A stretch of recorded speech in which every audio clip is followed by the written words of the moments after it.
నమస్తే.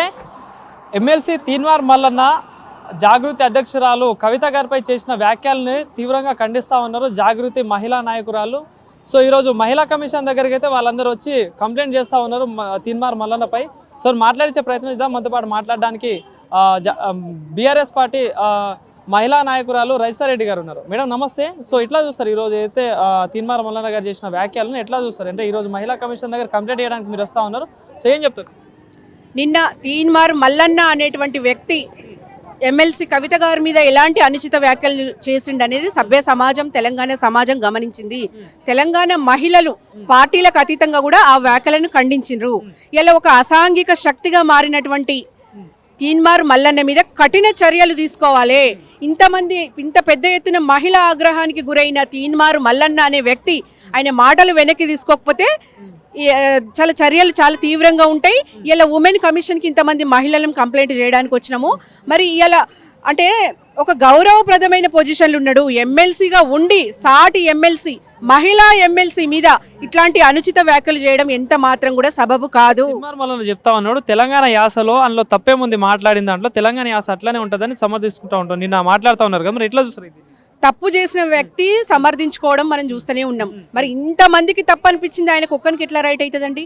ఆయన ఒక ఆడవాళ్ళ మీద ప్రయోగించాల్సిన మాటలేనా, ఒక ఆడవాళ్ళని అనాల్సిన మాటలేనా? ఆయన తప్పు చేసిండు కాబట్టే ఆయన సమర్థించుకుంటున్నాడు. మరి ఇంతమంది ఇంత పెద్ద ఎత్తున వీళ్ళందరికీ తప్పైంది, ఆయనకు ఒక్కరికి ఎట్లా రైట్ అవుతుందని నేను అడుగుతున్నా. నిజంగా తీన్మార్ మల్లన్న అనే వ్యక్తి గతంలో కూడా అనేక కులాలను అనేక మతాలను కించపరిచిండు. పెద్ద పెద్ద స్థాయిలో ఉన్న వ్యక్తులను కూడా కించపరిచి మాట్లాడిండు. ఆయనకు అలవాటే అది. గతంలో ఒక అగ్రవర్ణ కులానికి సంబంధించి చాలా పరుష పదజాలంతో మాట్లాడి పెద్ద ఎత్తున తీవ్ర వ్యతిరేకత రావడం వల్ల పార్టీ నుంచి కూడా సస్పెండ్ చేసిండ్రు. అది కూడా మనకు తెలుసు. ఆయన ఎటువంటి వ్యక్తి? ఆయన జర్నలిజం పేరుతో బ్రోకరిజం చేసి, దందా చేసి, బ్లాక్ మెయిల్ చేసి ఒక ఎమ్మెల్సీ పదవి తెచ్చుకొని ఇంకా కూడా మారకుండా అదే బ్లాక్ మెయిలింగ్ రాజకీయాలు చేస్తూ ఇలా తెలంగాణ సమాజాన్ని తప్పుదోవ పట్టిద్దాం అనుకుంటున్నాడు. కానీ ఇది ఎట్టి పరిస్థితుల్లో మంచిది కాదు. ఒక అసాంఘిక శక్తిగా మారిండు అనేది వాస్తవము. ఇలా కొన్ని లక్షల మంది కవిత గారిని ఇన్స్పిరేషన్గా తీసుకొని రాజకీయాల్లోకి వచ్చినాం. మేమంతా కూడా 33% రిజర్వేషన్ కోసం కొట్లాడిన ఘనత కూడా కవితక్క గారిదే. మరి అంతమంది అంటే ఒక లీడర్గా ఒక మంచి పొజిషన్లో ఉన్నటువంటి కవితక్క గారిని అంత మాట అన్నాడంటే మరి సామాన్య మహిళలకు రక్షణ ఎక్కడ ఉందండి?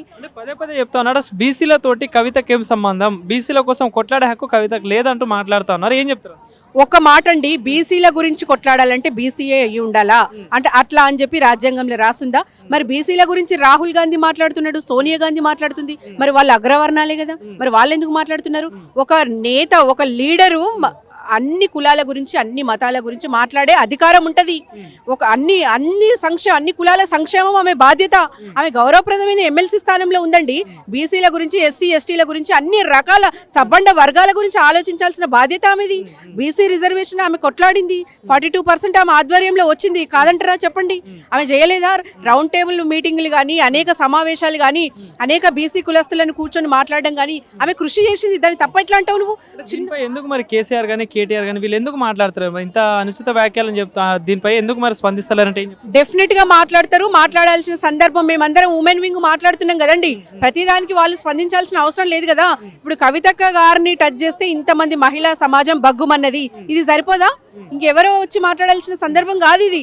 మహిళల కోసం కొట్లాడుతూ ఉంది కవిత గారు. కానీ 10 ఏళ్ళు కేసీఆర్ ముఖ్యమంత్రి ఉన్నప్పుడు ఏమైపోయింది మరి? అప్పుడెందుకు మాట్లాడలేదు, ఇప్పుడు ఎందుకు మాట్లాడుతూ ఉందంటూ కాంగ్రెస్ పార్టీ నాయకులు కావచ్చు, తీన్మార్ మల్లన్న కూడా ఇదే మాట ప్రశ్నిస్తూ ఉన్నారు. ఏం చెప్తారు? గతంలో కూడా కేసీఆర్ గారు బీసీలకు పెద్దపీట వేస్తూ బీసీ పక్షపాతిగా బీసీలకు అనేక పదవులిచ్చి సత్కరించిన ఘనత కేసీఆర్ గారిదే. కాదంటారా చెప్పండి? బీసీలకు ఎంత మంచి పెద్దపీట వేసిండు కేసీఆర్ గారు అనేది బీసీలందరికీ తెలుసు. ఇవాళ బీసీల కోసం కొట్లాడేది కూడా కవితక్క గారే. దానికి దీనికి ఏం సంబంధం అండి? గతంలో చేయలేదు అంటే చేయలేదని నిరూపించండి.